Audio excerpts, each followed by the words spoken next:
Hello and welcome back to Koala Moon, children's bedtime stories and meditations designed to make bedtime a dream. Tonight we're going to meet a little creature who certainly doesn't see the point in closing his eyes and missing out on the fun of being up and awake. So, to try and encourage him to slow down, his friends decide to point out to him all the amazing things that occur when you sleep, like dreams. This is The Owl That Yawned Till Dawn by Jane Thomas.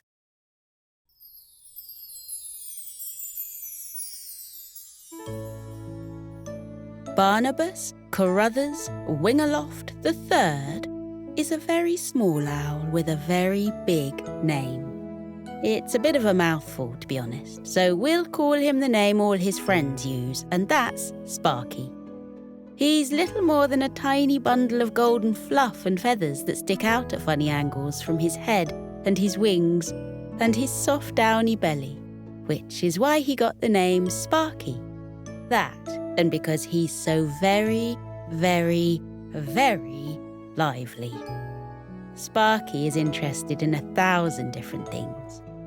This little owl likes football and basketball as much as he likes ping pong and pogo sticks. He likes fishing and singing, walking and talking, flying and floating and dancing and boating. He loves all this so much, however, that there's a problem. Sparky never sleeps. As I'm sure you know, owls generally sleep through the day and come out at night. Nighttime is usually the time they love the most, soaring through dark skies, following the lights of twinkling stars, white wings spread wide across inky black backdrops.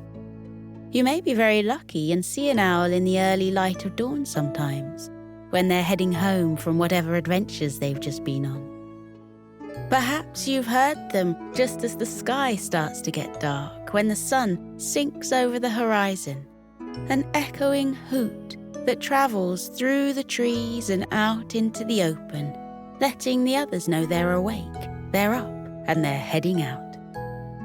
Sparky loves the night.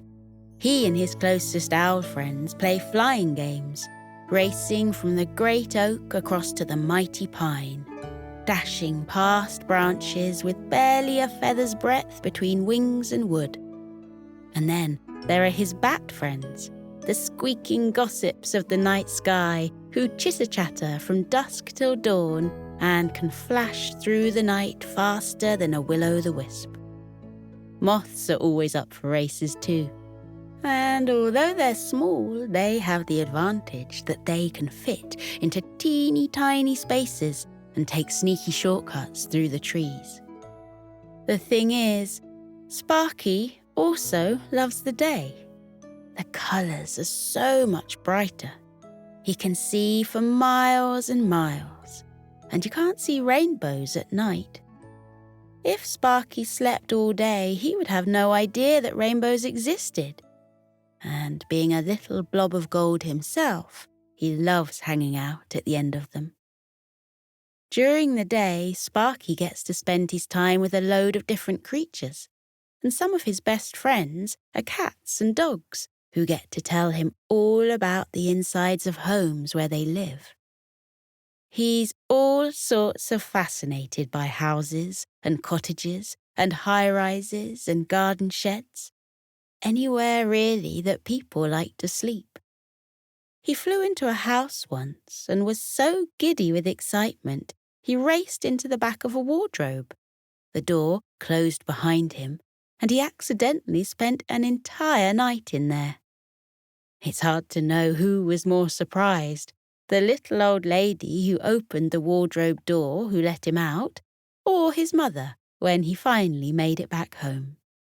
He promised his mother he would never disappear like that again, and has stuck to his word, getting stories of these inner worlds from the cats who hang out beneath lavender bushes, and the dogs who lounge about on tartan rugs in the sunshine. At this point, Sparky has given up on sleep entirely. It means he yawns an awful lot. but it also means he doesn't have to miss out on a single thing. "Little Sparky," asks his grandmother with a smile, "why don't you want to go to sleep?" "I don't want to miss a single thing," says Sparky. "Dear Sparky," asks his auntie, taking him under her wing, "why don't you want to go to sleep?" "I have too much energy. I don't want to be still," says Sparky. "Darling Sparky," says his mother, polishing Sparky's beak before bed, "why don't you want to go to sleep?" "There's too much world to see," says Sparky. The three owls sigh as they watch Sparky head out into the early light of dawn. They gather some of the little owl's closest friends, and together they hatch a plan. They've watched Sparky yawn from night till morn. They've seen him yawn from dusk till dawn. And they've decided enough is enough. Sparky, who wants to know everything, must learn how wonderful sleep can be. He must be shown how peaceful it is to lie safely curled up in a warm and cozy bed, blanket pulled up to his beak and head resting on the softest of pillows. He must realize how amazing dreams can be, taking us to places on the other side of the world in the space of a few breaths. "He will have more energy," says his grandmother wisely. "He will feel happier," says his auntie assured. "He will still be our Sparky," says his mother with a smile. "Just a Sparky with a lot less yawn." You would think Sparky might have thought it strange what happened as he went about his day. The first friend he came across was a rabbit named Twitch, on account of her little pink nose, always twitching and sniffing the air. You never knew, after all, where someone might have hidden a carrot. "Hey, Twitch," said Sparky. "Do you want to play log balancing? Let's see who can stay on a log the longest." "We could," answered Twitch. "Or I could tell you about my dream last night." Twitch told Sparky all about how she had climbed into her bed and pulled her little blue blanket right up to her nose, how she had shuffled her head this way and that on the pillow, and put her ears in just the right places. Then, how she had drawn her legs up so she was curled up in a teeny tiny ball as she fell fast asleep. Her mother had sung her a lullaby, the way she always did, her gentle voice rising and falling in a soft lilt that told the tale of a rabbit long before, who had run through the fields by day and slept safe in his burrow at night.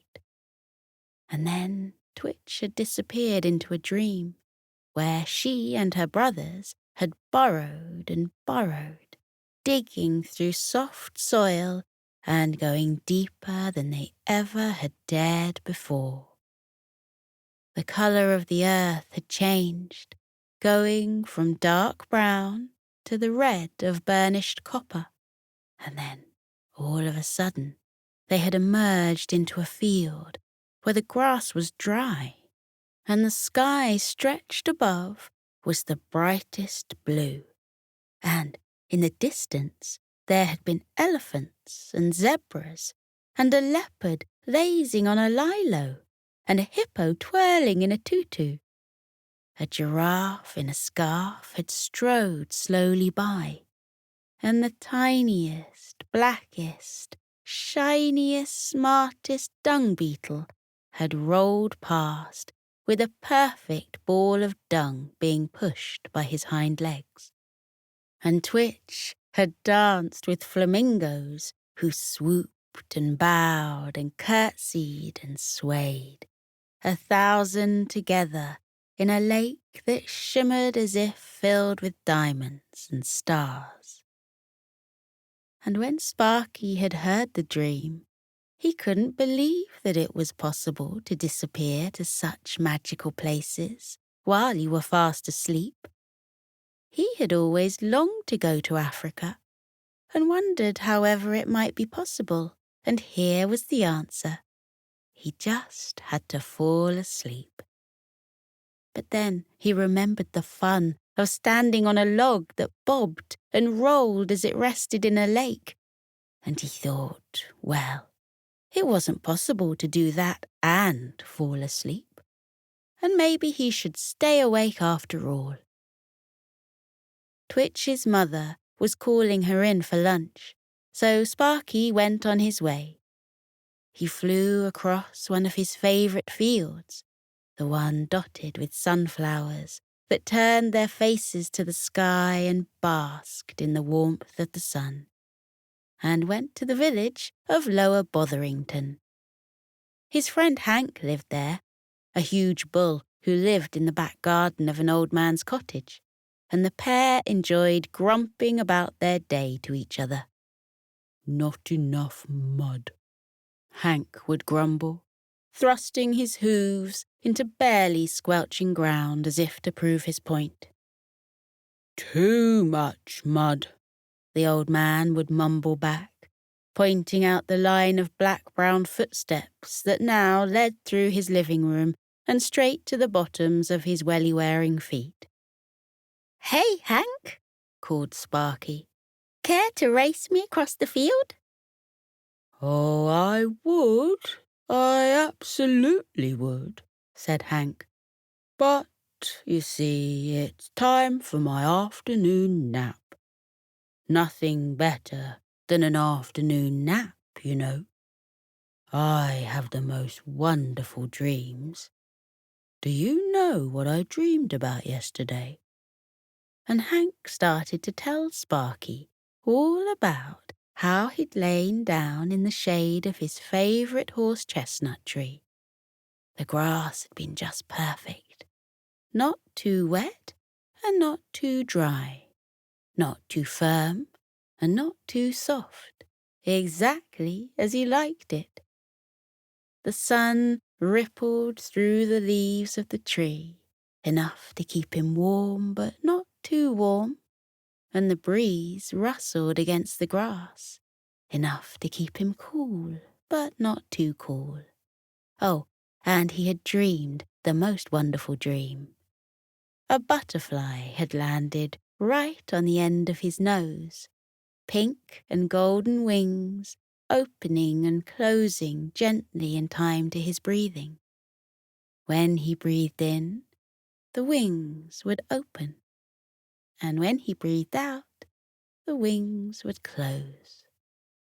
Then the butterfly had taken flight, and Hank had followed as she led him to a silver stream where the water sparkled and sang as it rolled over the pebbles, and she had shown him a cave hidden behind a waterfall, and he had followed her inside.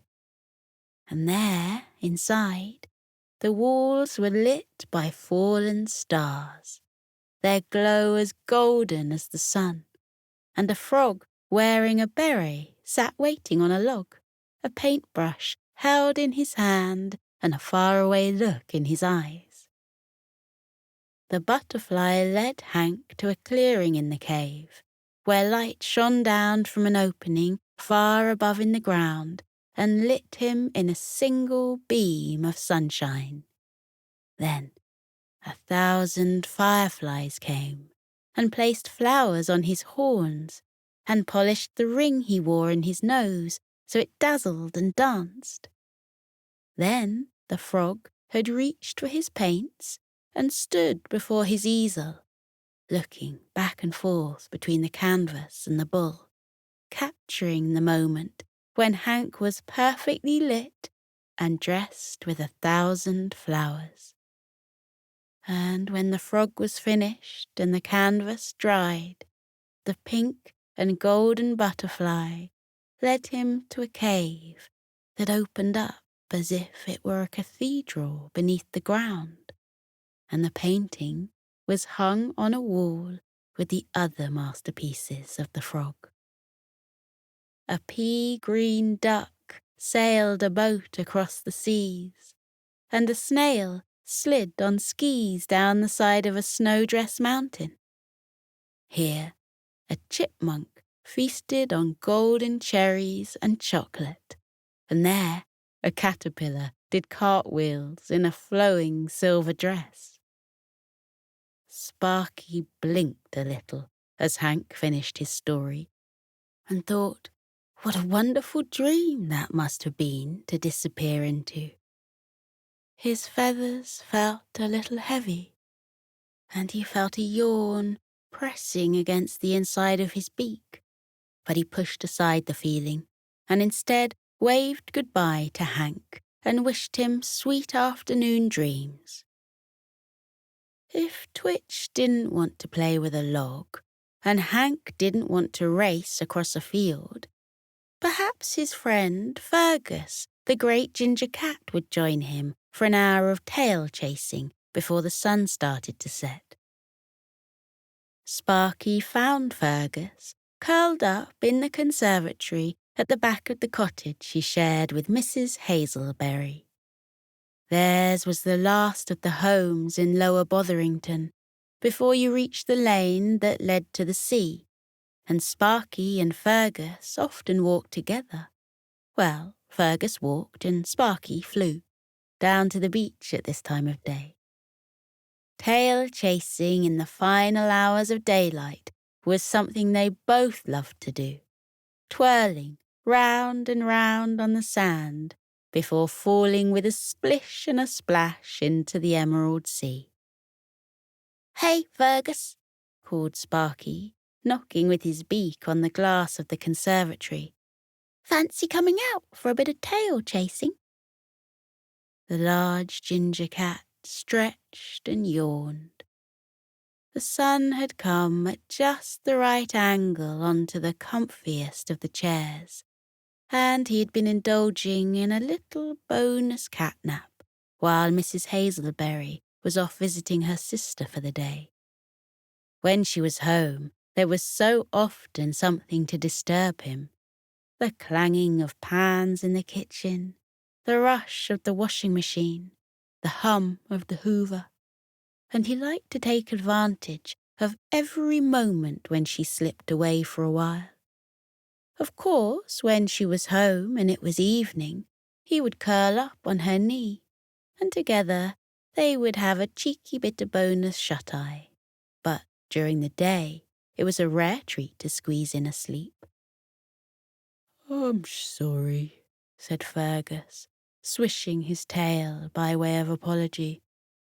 "You know I would. I love a bit of tail chasing. But I've just emerged from the most wonderful dream, and I'm hoping I can slip back into it." And for the third time that day, Sparky found himself listening to the story of a dream. It didn't cross his mind at all that it was perhaps terribly strange that all his friends were telling him about their most wonderful dreams. Maybe because he was getting awfully wrapped up in the stories, and rather beginning to wonder if he could conjure up something as magical as them.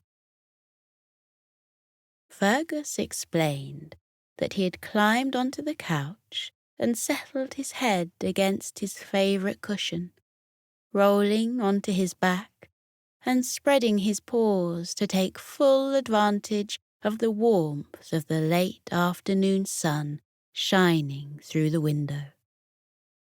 He had done his usual trick of counting imaginary stars to fall asleep, and was barely halfway round the outline of a weeping willow done in silver sparkles when he disappeared into a dream. The cat had found himself floating on a flying carpet, one so soft he sunk right into it as he watched the golden tassels flap and flail in the wind. Higher and higher he'd flown into the sky, drifting over trees and forests and far away to the mountains. The carpet had floated down until it landed on a bed of purple heather, and Fergus had stepped off and followed the lilting sound of a lute to the very top of the snow-capped mountain. And there, on a rock, green with moss and as soft as the snow, sat a llama with a little guitar, strumming a song he had learned 10,000 miles away. The llama hummed, a sweet melody lifting into the sky and taking flight with 100 bluebirds that rose on the notes of the song and spread it to all the corners of the land. And then he was back on the carpet and flying away from the mountain and heading over the sea. And he looked down to see a dozen dolphins dancing in the twilight, silver waves rushing over them. Whales wallowed in the waters, warmed by the rays of the sun, and seagulls spread their wings and soared, eyes closed, towards the distant horizon. And the skies turned pink as the sun started to sink lower and lower in the sky. On the backs of the seagulls were oysters, open to the air, and pearls shining and gleaming, polished to perfection. And the oysters rocked back on the feathers of the birds and felt the sun and saw the first stars appear in the sky overhead.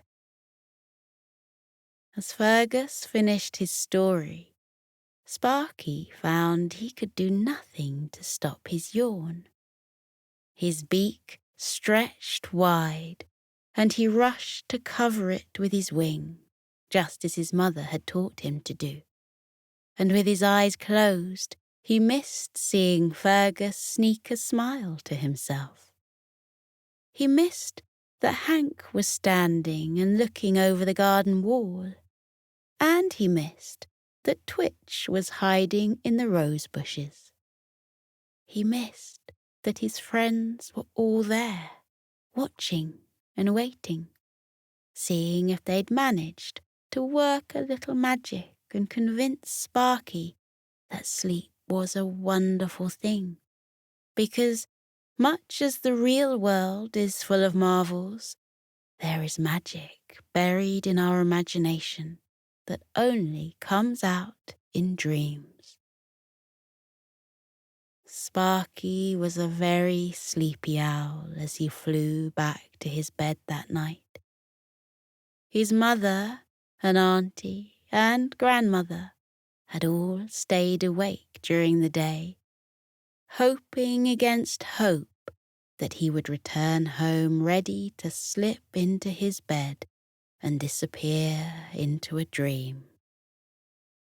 On this night, they hoped, the tiny owl would not yawn until dawn, but instead would snuffle and sniffle and rustle and smile as he slept the sleep of 1,000 nights. It was a very sleepy Sparky who returned to the nest, and he didn't argue as his mother helped him polish his beak before bed. And he didn't argue when his grandmother pulled on his bright red bed socks and his long, woolly nightcap. And he didn't argue when his auntie said she would sit by his side and sing him a lullaby. "Yes," he mumbled, "Twitch's mother sings lullabies to her. I think I'd like that." The 3 owls gathered around Sparky and tucked his blanket right up to his beak and close around his wings and safely over his feet. And they plumped his pillow and asked the glowworms to turn down their glow. Then Sparky's auntie sat on the stool beside his bed and lilted a lullaby, letting it take flight in the small room and drift out into the darkness. She sang the song her mother had sung to her when she was a little owl too, the one about flying high to paint the stars and dance on the moon, and the one where they rode back to earth on a single moonbeam and then drifted on a lake on a lily leaf. And for the first time in a long time, Sparky didn't worry that he was missing out on anything. He didn't feel that he needed to keep moving and rushing from one place to the next. He didn't sit and imagine the size of the world and how much there was to see. As he lay in the bed, warm and cozy, he felt his wings relax at his sides. He listened to the sound of his breathing, slowing it down, so he drew in one long breath and held it for 1, 2, 3, and then slowly let out the breath, counting for 1, 2, 3. He felt the rise and fall of his chest, felt everything inside slowing down. He tried again, drawing in one long breath and holding it for 1, 2, 3, and slowly, ever so slowly, letting it out for 1, 2, 3. That is all it took for Sparky to fall asleep. He didn't see the smiles that went between his mother and his grandmother and his auntie. He didn't see because he was fast asleep, disappearing into a dream where he was somehow, in that magical way we can get places in dreams in a single moment, far away on the other side of the world. And he was seeing creatures he had never seen before. And there were flowers nodding up at him that he'd never known. And the way the fields poured and rolled into the sea was so different to all he had seen. And the colour of the ocean was new. It was bluer and brighter and larger than he'd ever thought possible. Then he was on an island, and 1,000,000 stars glistened and glittered in the sky. And he was on the sand with his friends, with the animals of the day and the creatures of the night. And they were lying on their backs and gazing up at the sky and watching as moonbeams made words and wrote swirling stories in the darkness. And then, across the black of the night sky, a rainbow stretched from one side of the world to the other, and Sparky smiled in his sleep, mesmerized by how the impossible had become possible, because he had dared to disappear into a dream.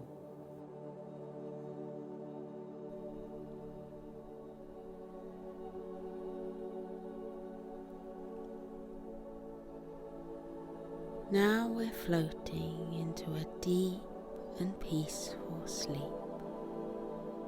Feel how your muscles are relaxing. Your arms are heavy and your legs are too, as they loosen and release any tension remaining from the day. Feel how you let your body fall into the cozy warmth of your bed. Close your eyes. Let your eyelids be heavy. Breathe deeply. Breathe in and out. Breathe in and out as you continue to breathe deeply, and as you keep feeling how your body becomes soft and heavy with sleep. Let your mind drift away. That is the wonderful secret about sleep. While your body rests, lying heavily in your bed, your mind is set free, like a bird taking flight from a branch and flying up and up and up into the air. Feel how your mind loosens now, like a balloon that has been untied from a fence, and floats up and up and up like a bird. Up and up and up it floats towards the sky until it reaches up into the clouds. Imagine that you have risen up high above the world and your head has poked up through the clouds. Then spread out all around you in the silvery moonlight, white fluffy clouds that look like cotton wool or marshmallows. They look so soft and squishy you can lie back on them and roll around in them. Try it now. Lie back in the soft cradle of the clouds. Feel how they swirl and wrap around your body, holding you gently in the world of sleep. Clouds come in all shapes and sizes. Some are big and fluffy, some are slender wisps. Some look like puffy mushrooms, and others look like paintbrush strokes that have been left on the dark sky. Let your body relax. Let your mind relax too. Let your mind float off into sleep. You are peaceful. You are safe. You are being held in the cozy warmth of sleep. With your eyes closed, let your mind drift up, up, up and away. In the world of dreams, you can go anywhere you like. You can float on blue oceans with ripples and tufts of waves. Or you can visit castles built in the sky with spiraling turrets and drawbridges over sparkling moats. Or you can wander into the peaceful woods where the birds are twittering and the trees are dense with dark green leaves. Breathe in and out. Breathe in and out again as you fall more deeply into your cozy sleep. And with your eyes still closed, take a look around with your mind at where your dreams have taken you.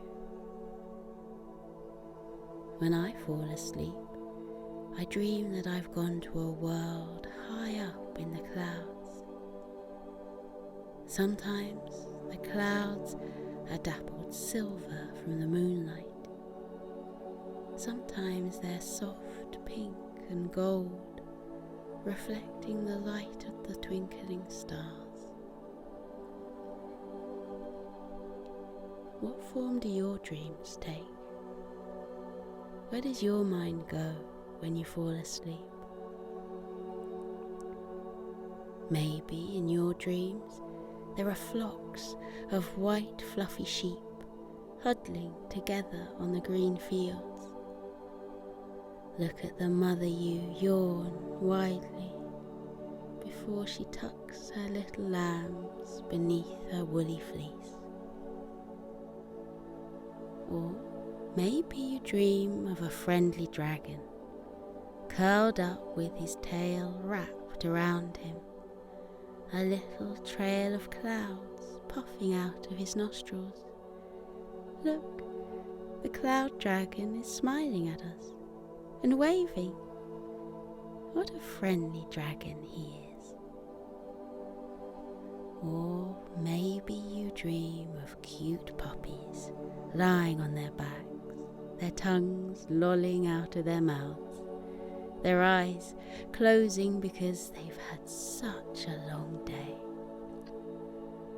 They look tired, and there's their papa dog, fluffy and white, padding softly over to wish the puppies good night. Up here on the sea of clouds, you can be free. Feel how light you are, weightless, floating, drifting through sleep. Feel everything heavy from the day lift off you and drift away, taken away by currents until they disappear over the bank of clouds. Any worries you have been having, watch them float away. Anything that has been weighing on your mind during the daytime, now you can let them go and watch them drift away. Your worries are not you. You are not your worries. You can let them go. Watch them float away. Now you are light as air. You are as gentle as starlight. You are as soft as the clouds. Up in the sleepy sky, everything is weightless and peaceful. The clouds stretch out like a sea of tranquility. Close your eyes and feel the clouds wrap around you. Feel them bearing your body gently into the land of sleep. Feel your eyes close. Feel them rest heavily as your body relaxes into sleep. Feel your mind lighten. Feel it loosen and drift away, light as a feather, soft as the clouds. Breathe in and out. Breathe in and out. The world of clouds is waiting for you. Let yourself fall into the cloud's soft, warm hug. They're here to protect you. They are here to cushion you. They are here to hold you as you enjoy your deep and peaceful sleep. Sleep well, little one. Sleep well in the land of clouds. Feel how light you are. Feel how weightless, floating, drifting through sleep. Light as air, gentle as starlight, soft as clouds. Good night, little one. Sleep tight.